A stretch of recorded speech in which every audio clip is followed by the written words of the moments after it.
आवाज जनतेचा। अहिल्यानगर कल्याण महामार्गावर डुंबरवाडी या ठिकाणी प्रवासी बसचा अपघात झालेला आहे।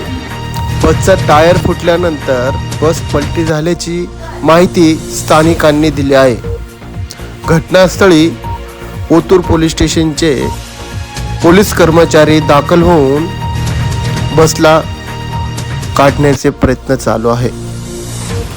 हा अपघात आज सकाळी 7 वाजता झाला असून यामधील काही प्रवासी जखमी झालेले आहेत। ब्युरो रिपोर्ट शिवनेरी माझा ओतूर।